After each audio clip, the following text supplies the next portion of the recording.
Ladies and gentlemen, welcome to your infotainment show, Jasiel Manenoz. I'm your host, Jasiel. We seek to inform and we seek to entertain wholesomely. From wherever you're watching us, from the comfort of your convenience, chillax, relax, be easy. From Stedmark Gardens, we just want to let you know, kama kawa, hapo vipi, hapo sawa.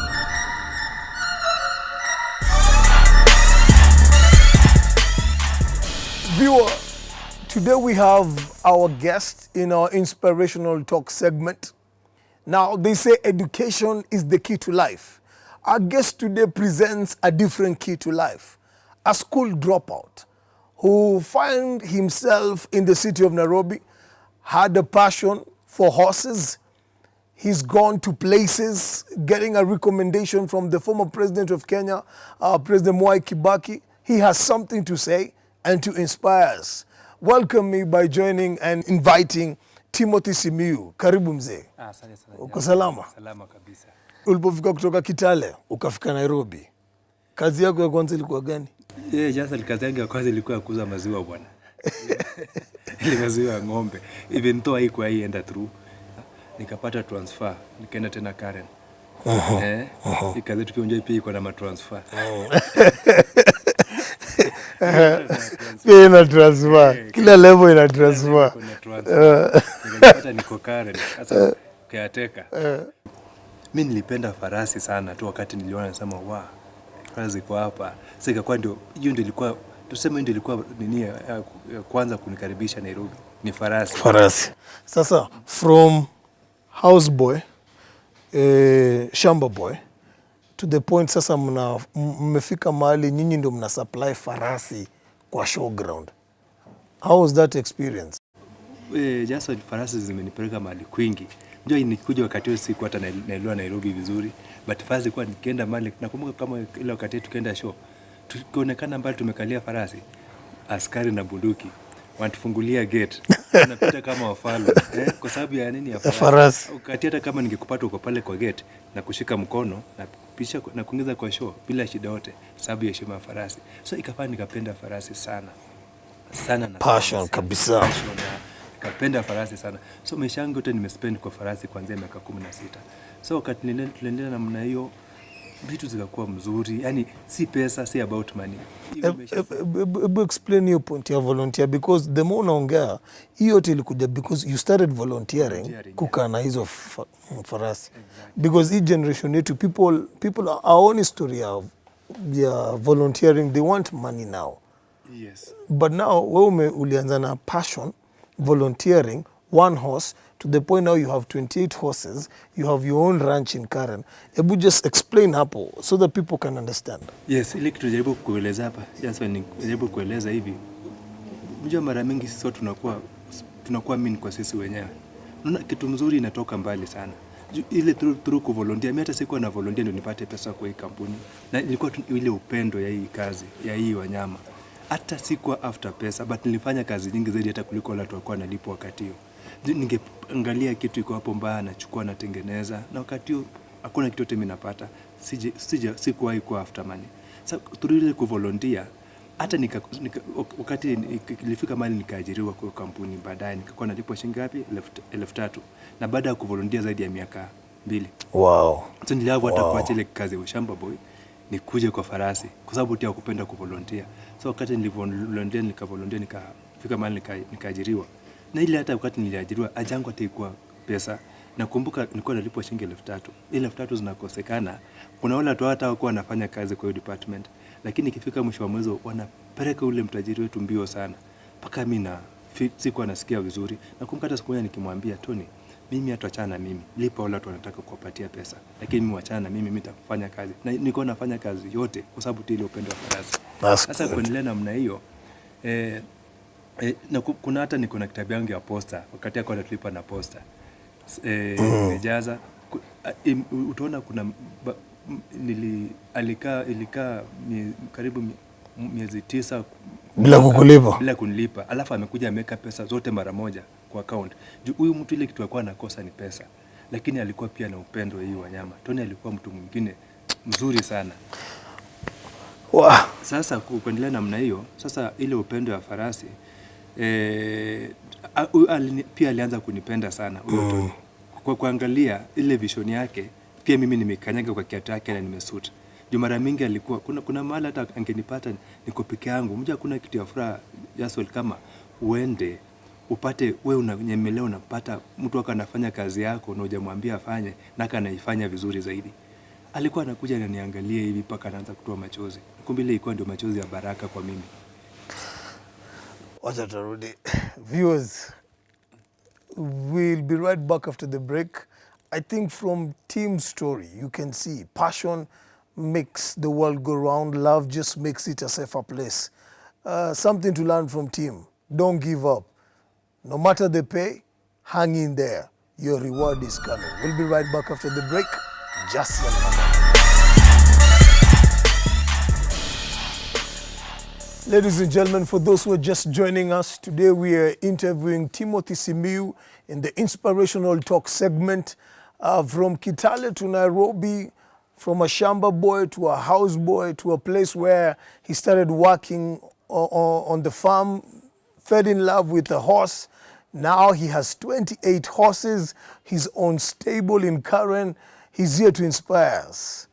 Now, Tim, sasa uko hapo unafanya kazi. Huyu jamaa ameenda kusoma Amerika. Yes.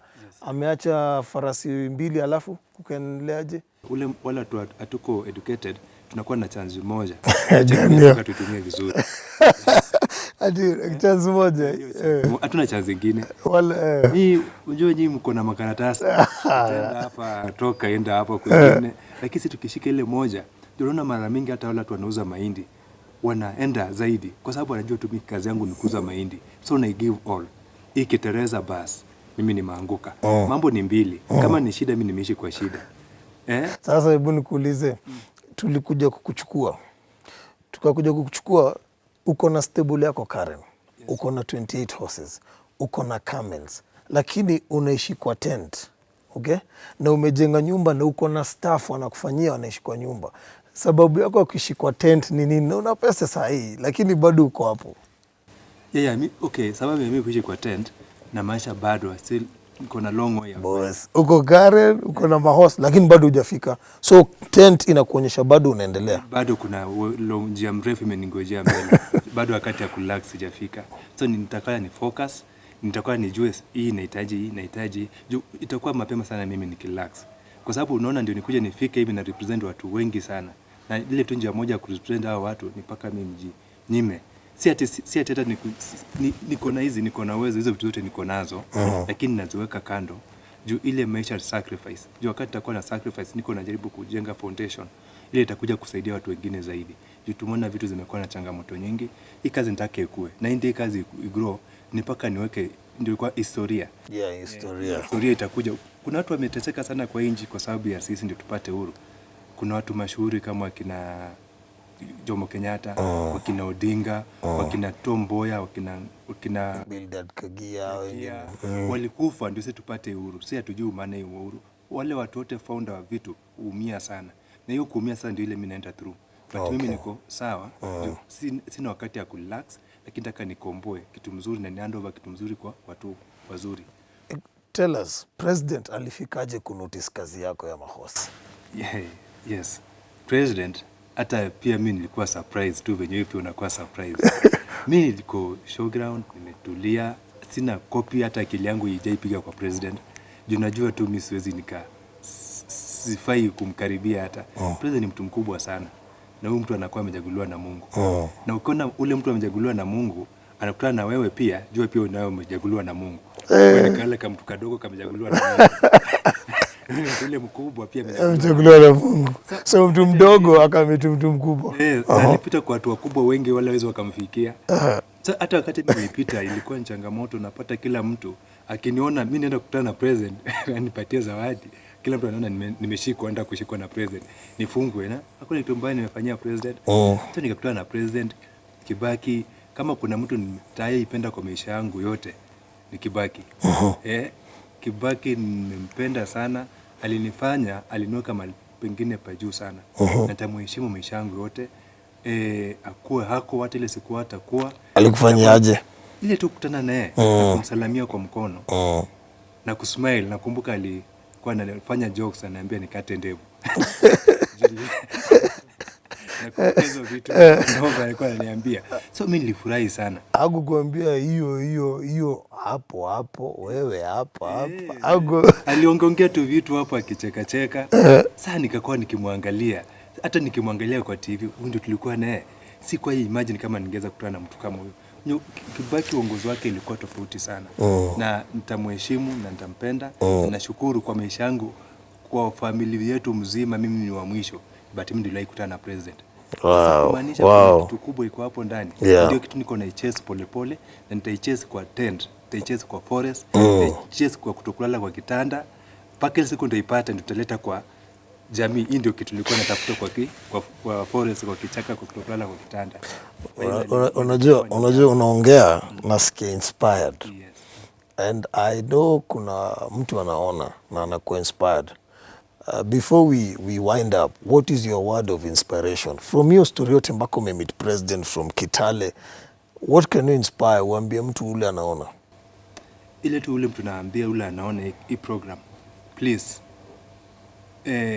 God is real. Fanya vitu right. Hata wacha kwenda na mambo mingi. Mmoja watu wengi wanapotea kwa kusema wanaenda kuomba, kufanya nini. Waambie tu Mungu thank you. Wacha kwenda kwa kanisa, wacha kujidanganya unaomba usiku ukilia. Fanya vitu right. Ukitaka kurepresent Mungu, fanya vitu right. Na ile tu rightness ndio itakuweka mahali pale mwenyewe utakuja amini. Mimi nimekutana na watu wengi wakubwa bwana. Juu ya farasi na kufanya vitu right. Si tu hata farasi. Kwa nafasi unafanya vitu right. Fanya vitu clean. Ukifanya vitu clean utapata njia mahali hakuna njia. Ukifanya vitu clean utapata zile vitu hata ungetumia pesa ungewahi afford. Kwa sababu ya kufanya vitu clean. Farasi ungekuwa nazo. Na tena naambia wale watu msifuatane na mimi. Jumjui ile njia mimi nimetumia. Ukifuatana na mimi utafanya kitu yako, amuka na usimame kwa kitu yako na uichase. Na uifuate na kwanza kitu kuwa honest. Kuwa mtu mwaminifu kwa wewe mwenyewe. Ogopa Mungu, heshimu binadamu. Good one. Asante kwa kukaa. Tunashukuru. Endelea hivyo. Yes. Kama kawa hapo vipi? Hapo sawa. Hapo sawa. Asante. Thank you for coming. Thank you very much. Viewer, you just heard it from Tim. I don't know what's your story. I don't know what you're going through. But listen, there's still hope. Tim is an inspiration. From nothing to something, from nobody to somebody. With 28 horses, stable and the works, I believe this segment today has been inspirational to you. We'll be right back after the break. This is Jasiel Manenoz. Don't touch that dial.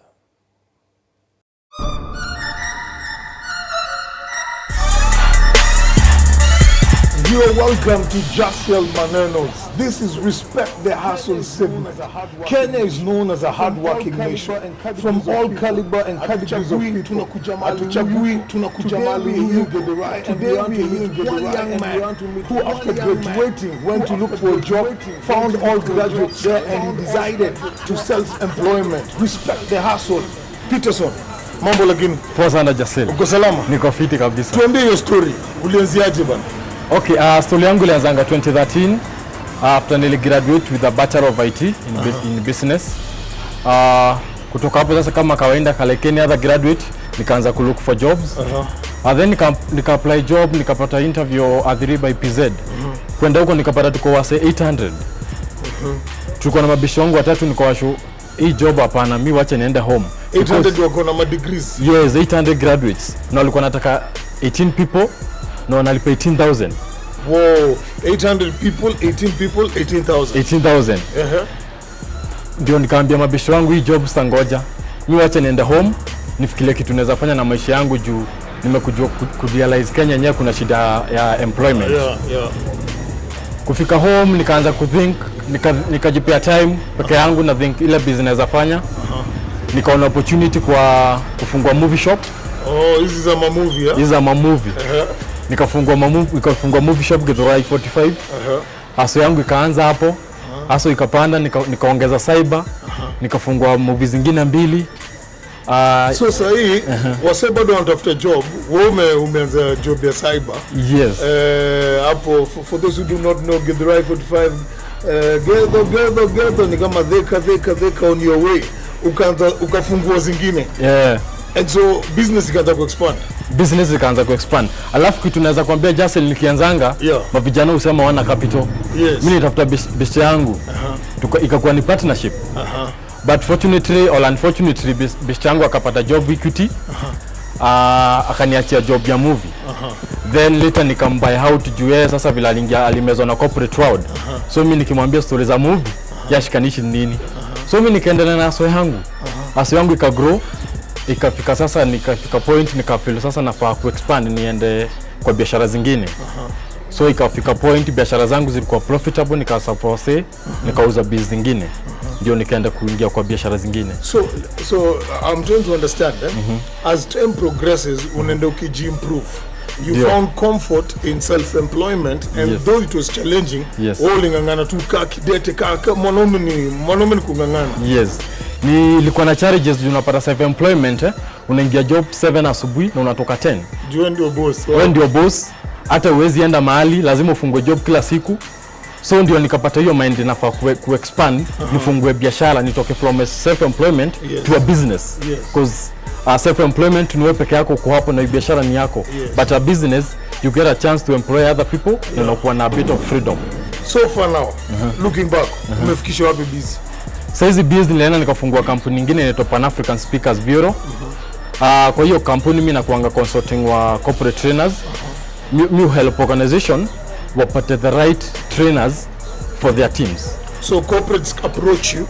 Yes. They ask you to outsource them trainers for their motivational team building. Yes. Wow. So these trainers wako in different fields. Kuna trainers in marketing, leadership, sales, customer experience. So the organization come to the big corporates or other the organization that need trainers, they come to me because I have a team of trainers. Now I give them the right trainers who will be able to lead their team. Man, respect. Yes. What would be your parting shot for those ones who are watching? Respect the hustle. My last ones to those who are watching this show is usikae hapo kusema hakuna capital. Tafuta msee mwenye mnaweza fanya naye biz, mfanye partnership. You start with what you have. At the end of the day, hata ukikaa kusema ile siku utapata $1,000,000 and you're not doing anything today, hautaipata hiyo mita. So the thing is, start with what you have. Hata kama ni miguko nayo tembea, tafuta kitu ya kuhook, zungusha kitu mtaani. Start from where you have you. Tuache hii inaitanga lottery mentality. At least siku utapata mita moja, hautaipata kama ufanyi kitu. Good one. As usual, kila segment tukimaliza, we respect the hustle. And I wanted to tell you, Maze, when we say Peterson, we respect the hustle. Tunakwambia hapo vipi? Poa sana. Unasema hapo sawa. Hapo sawa. Thank you, sir. Thank you, For those who are watching, respect the hustle.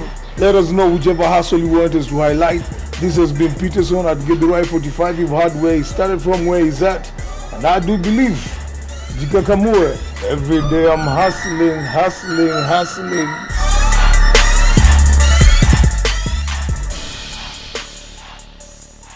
Viewer, welcome to Jasiel Manenoz, your infotainment show. This is the Did You Know segment. The reason for this segment is that it seems that most people know about Kenya who are not from within. And we seek to highlight some of the few things that happens around that can give us an edge in understanding our own country even to a better perspective. Now, did you know people have seen white giraffes in northeastern Kenya, Garissa County? What is known to humans as albinism, the white giraffes have what you call leucism. Well, if you didn't know, now you know. That's how special Kenya is.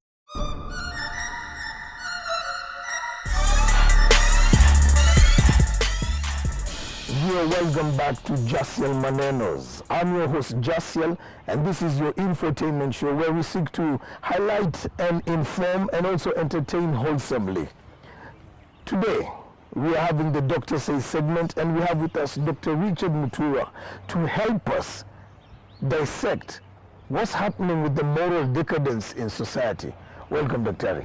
Thank you. Asante sana. Give us a brief. What do you think is happening? This moral decadence, left, right, and center. There's no equilibrium, morality balance. Thank you. That's a noble question. What I think is happening today is Kenya as a nation, which is a gateway into Africa, and so the West is focusing on Kenya, like zooming into this nation, and Kenyans surprisingly are also looking out and are very good in not just copycatting, but also taking what they think is working there to assert their authority in Africa. They're actually the gateway to Africa. Yes. Unfortunately, in the press of taking up what is coming or happening across the globe, we are not having a nice sieve on what we should consume, what we should throw away, and how we should allow this to socialize grown-ups, who in turn socialize the young people. The transcendency from the village to modernity, right in between there is where we lost it in terms of the family becoming the core of society. Rightly so. That's where we are losing it, because partly we are traditional. Yes. On the other hand, we are actually enjoying the effects and the beauty of modernism. But some segments of this Kenyan society have actually stepped into post-modernism. And as we interact actually in the city, if I can give you as an example, in the same city you will find people who are living in the traditional format of their life. In the same city, you just cross the street and you're actually in modernism. Yes. You just need to cross one more street and you are in the extreme postmodernism. Yes. Actually, you may think in California or in any other part of this world. Let me ask, could that be the point why delayed gratification is no longer one of the values of the society, because it's think rich? It's no longer one of those moral principles we allow, life to happen. Yes. And things that used to happen to you as a boy, you allow them to happen. When you are in your middle years, you allow that to happen. When in your late years, then that should be happening. I want to drive a machine. Yes. You get what I mean? Yes. A machine at 20. Without realizing those real machines, the Vogue type, it's a process. are driven by people in their 60s. Yes. But because we want to collapse what is right and what is wrong, we are willing to engage in whatever it is without any regard to the individual and the society. Doctor, you've said about the collapse. I like the phrase where we want to collapse. Could the vices of family, like you want to mention about the television, has become the vision of a home, because there's no father vision, no mother vision, no parental vision? Could that be one of the things that has made the society collapse? Actually, that is where the rain started beating us. Because one of the things that the grown-ups, most of us, the first generation grown up in terms of experiencing city life, yes, is that we want an extreme makeover. And what I never enjoyed, I want my child to enjoy. What I considered lack, because I never grew in a setup that had television set. Yes. Now I want to ensure my child enjoys war. Viewing. Yes. And 3D now, that's where and the thrill that goes with that is not for the child. Actually, they are taking care of their own insufficiencies. Yes. And anything that you are deficient in while you are growing, you tend to abuse, even when you're grown up. That's why in high school you actually could consume a whole loaf of bread. Today you can hardly manage 2 slices. Actually, you don't want to see bread. Yes. Because you have convinced yourself, now I can actually do a whole bread. Yes. They say we are 80% Christians. Corruption is there. How does this moral decadence in society affect our society? It's a matter of every corner sana so kitu kidogo, inchi ya kitu kidogo. What is your take on that? The way we talk about those who have stolen, for instance, yes, or those who have been caught, trying to steal from the society. Yes. Remember, we are coming from, as African communities, there was a place for the individual and a place for society. And there was no room to be dishonest, either with yourself or actually with the society. where you are socialized. And there were social mechanisms of taming you. If you go extreme, the other age group will say, hey, tame that fellow. And people ensured you do nothing but to ostracize the society. This information is awesome. Is awesome. Viewer, we'll be right back after the break. This is Jasiel Manenoz. Don't touch that dial. Thank you. Viewer, if you've just joined us, this is Jasiel Manenoz, your infotainment show. I'm your host, Jasiel, and today we have Dr. Say's segment with Dr. Richard Mutura. There's another thing rising within the moral, which is a moral decadence, which I think you'd attribute to that. There's the rise of atheism in Kenya, where people don't believe in any God.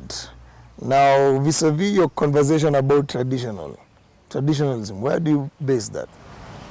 Actually, Manenoz, there is a rise in atheism in Kenya. There is forced atheism in Kenya. Forced atheism. Oh, forced. Forced. Not false, forced. Not false. Forced. Atheism. You know, what is happening today, Africans are notoriously religious. Yes. The way you eat, the way you walk is entirely religious. True. And the challenge we are having with this forced atheism is that even those who are proclaimed themselves as atheists, they are not able to articulate themselves unless in comparative nature. You're very right. He can't speak about his belief even unless he equates with the Bible. Unless he talks about antagonizing God, who is a Christian God, and little do they even try to dare to go to Islam. So who forced them? Now, good question. Yeah. Now, our media has been the midwife. Yes. And have been brutally forcing Kenyans to accept ideals that are actually foreign in nature, conceptualized in the West, and what has terribly failed in the West is now being pushed into African society as part of what modernism, enjoying freedom, boundless society that has nothing that stops you. You think it, leave it. All these have been brought in one tray. Lesbianism, homosexuality, gayism, and there are some civil society that are willing to finance individuals here in this nation. So, am I right then to say that forced atheism, forced ideologies are driven by one common need, is hunger and employment. So we feed you, you believe, not you believe, then you're fed. Precisely. There are certain things in Africa today. Again, probably these hot sun in Africa that is part of this scorching one. The scorching sun. Because what some of those who don't think well in terms of cohesion in society do is that they find a gap and take advantage of the common social ills like unemployment, hunger, the craving for instant gratification in terms of wealth acquisition. Yes. And they decide to come and entice and say, hey, we can give you a shortcut. You're looking at that, we can give you a shortcut. Yeah. But don't ask about the process. Look at the end. So the end justifies the means. There's a young person or someone who's torn between these cracks of traditionalism and postmodernism. What would be your advice to them? I want to advise such a young person that first is look at your identity. How do you define yourself? Can money really adequately define you? Will the trappings of power really define you? What defines you is that inner state where you allow certain things to take their course of time. I may not have been born in a very well-being home background, but I have the ability, I have the wherewithal, I have, the exposure I require to slowly step into those corridors of power and enjoying the beauty and the benefits of wealth without having to crash my own identity and then finally end up into drugs, because of what I didn't realize is that when I crash what holds, which is internal, the external will not hold. Wow. I want to appreciate you, sir. Thank you, Dr. for coming. We appreciate what you're doing. Thank you so much. Thank you so much. Thank you, Viewer, we'll be right back I hope you've learned something about the moral decadence in society.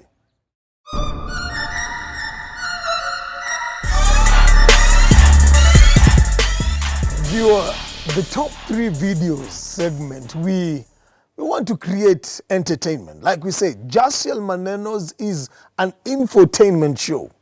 Now, you send us your best 3 and we assure you we will air it and get a bit of a laugh. Here is our first video. Mungu ni mwaminifu na anatenda vile alikuwa kama vile tu alikuwa ameagizia hao watu atawatendea. Atasaidia kina Pelis na bwana yake na ndio huyo mtoto alewe akilelewa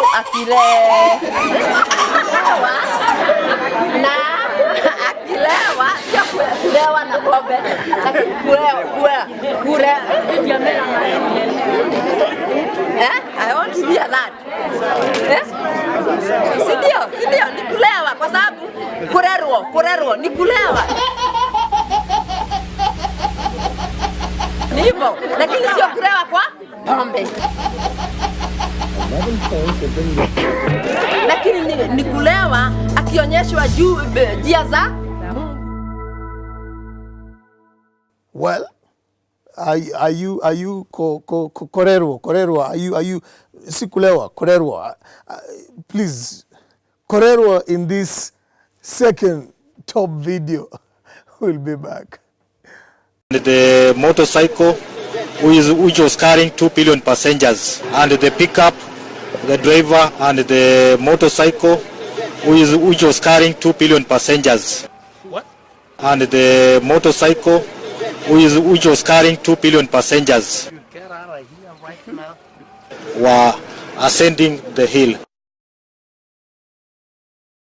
We have lost the rider and 1 billion, Do me a favor, please.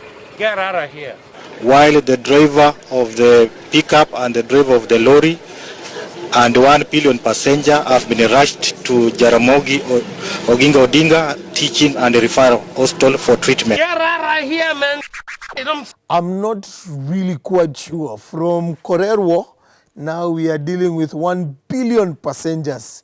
So we Korerwo and we 1 billion passengers, but please don't get out of here.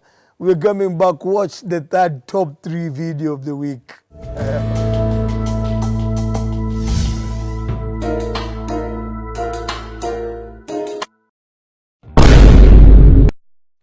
Bruh.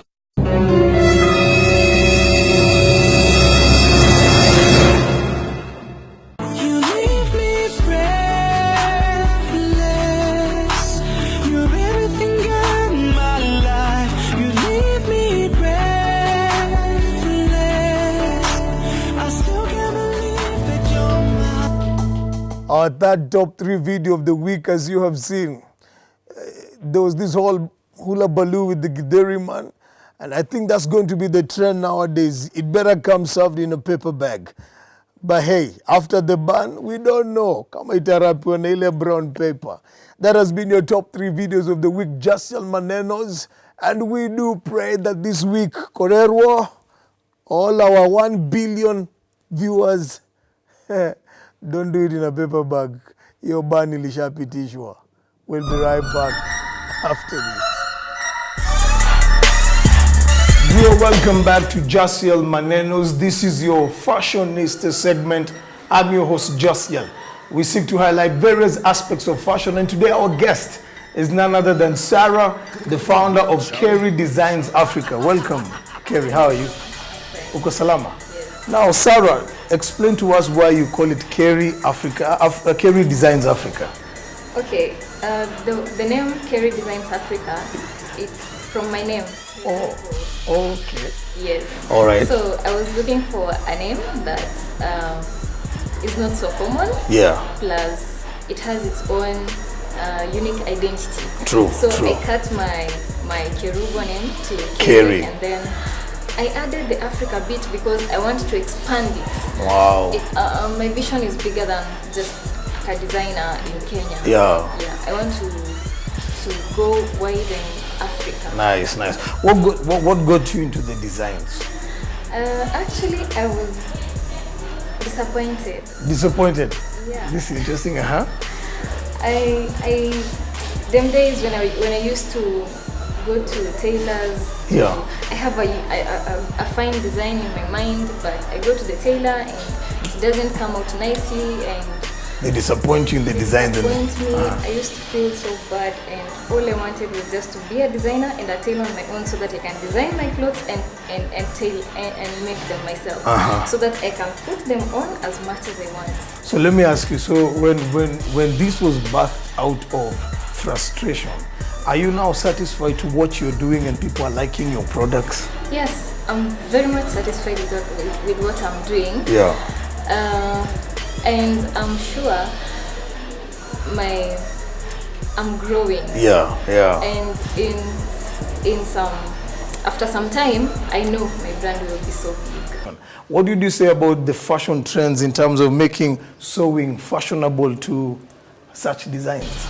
Okay, like the pillows there. Yeah. What I do, maybe I'll come up with something in my mind, and I decide I'm going to work hard and I'm going to think how I'm going to come up with that. So I could go and buy raw materials, and then I come back and start from scratch and I make them. Wow. Wow. Let me ask, what is your advice to the ladies who are outside there? Because yours is unique. We've met people who say they started out of passion for fashion, but yours is a disappointment that led you to create a business model. In terms of lack of employment and self-employment, what would you advise them? I will advise someone not to sit down and just wait for someone to do something for him or her. For instance, when I started this, I didn't start with all these machines you see here. Okay. I bought the first machine, and then I graduated slowly. Wow. I bought fabrics one by one. I've been growing slow motion, and then I went to the pillows. I've been growing, even the t-shirts, I branded them lately. So growth is mutual. So if you're unemployed, you can start by finding out something that you're passionate about, Yes. and then you can start from scratch.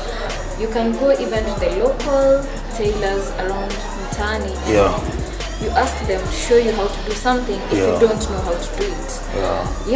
Like for me, my teacher was YouTube. YouTube. So you're like the YouTube man, the javelin man, and so your YouTube also taught you. Wow. I learned everything on YouTube. That's From the nice. pillows to the clothes to everything on YouTube.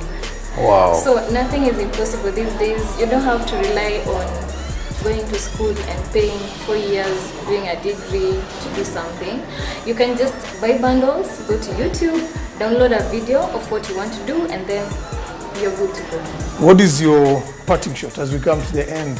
What is your parting shot and the future of Kerry Designs Africa? What I can tell people is that Kerry Designs Africa has a great future, and it has so many products for you guys. You can stay tuned, keep checking our pages on Facebook, Instagram, Twitter for more products, because we come up with things day in, day out, either clothes or pillows. Yeah, we're also coming up with dry cleaners. Wow. Our aim is just to make a company that is all round. Good one. We can make your clothes, we can clean your clothes, we can do your pillows, your dresses, pillows, your everything. Yeah. Thank you so much for coming on Jasiel Manenoz. We appreciate, and like we always say at the end of every show, to our guests, Hapo Vipi. Thank you so much. Viewer, this has been Jasiel Manenoz, the fashionista segment. You've heard it from her. Don't ever say you can't do it. I mean, she's done all this by learning through YouTube. You got the javelin man, now you have the Kerry lady. So what is stopping you? What are you waiting for? From Jasiel Manenoz, keep it right here. We'll be right back.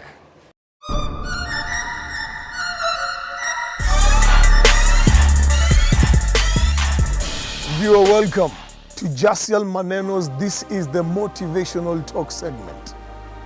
Today we want to talk about crisis for the few minutes that we have. We cannot avoid crisis. As long as you are alive, you will always have a crisis.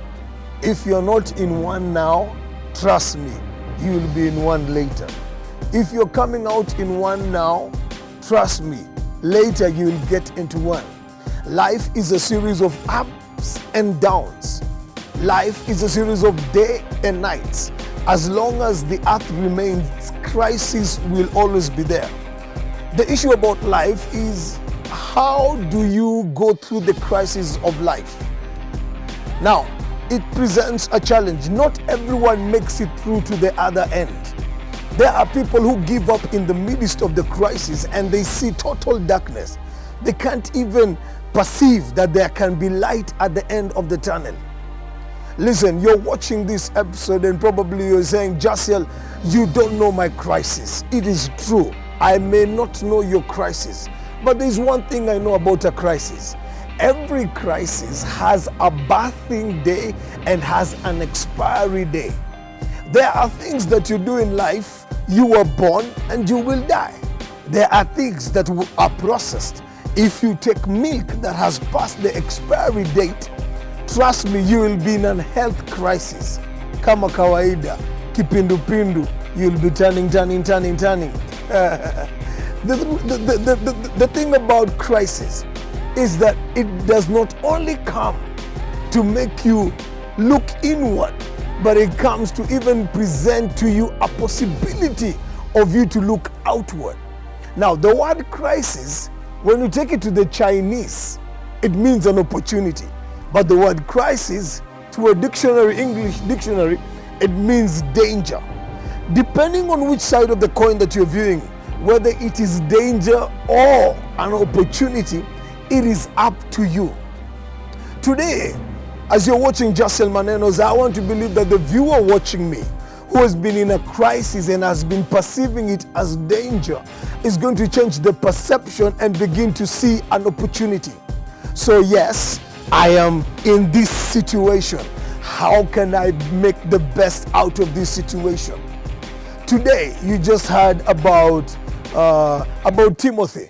He left Kitale, came. He was in a crisis. He had to make ends meet. He became a houseboy. He became a shamba boy. And he saw an opportunity in the crisis. In the neighboring farm, he saw a horse. That was his transition. And as you've heard him say, there were, even in the low calibers of cadres of life, there are still transfers. So he saw an opportunity in the midst of a crisis. And guess what? That is what has made him even get to the place of meeting the president. I don't know whom I'm speaking to today, but I came to let you know that crisis has an expiry date, and the expiry date is today as you're watching this broadcast. One of my mentors, Daddy Joe, loves to say, mambo itakuwa sawa. Everything has an expiry date, mambo itakuwa sawa. From Jasiel Manenoz motivational talk segment, I came to let you know your crisis has an expiry date, na mambo itakuwa sawa. Choose to see opportunity in the midst of a crisis rather than danger in the midst of a crisis, because that is what will make you see the end of the tunnel and cross over to the other side. We'll be right back. Viewer, it's been an honor, it's been a privilege to be your host this evening. Jasiel Manenoz is an infotainment show that seeks to highlight, to inform, and to entertain you. We believe today's broadcast has been an inspirational to you in one way or the other. Be it the doctor says, be it the inspirational talk segment, be it the motivational talk, whichever it is, that is why we are here. We want to hear your views, your feedback. Text us. Join us on our Facebook, Jasiel Manenoz. Talk to us. We will come wherever you are. Sini watu wa kukuja. Atuchagui. Like Tim says, uko chini. We will come wherever you are. We want to hear your story. That is why Jasiel Manenoz is here. Listen, as your host, it's always a privilege to see you, hear from you, get back, and looking forward to seeing you next week. This has been Jasiel Manenoz from Stedmark Gardens, Karen. kama kawaida, we always want to let you know it's been a pleasure, it's been real, and don't forget, there is always hope at the end of the tunnel. Kama kawaida, hapo vipi? Hapo sawa.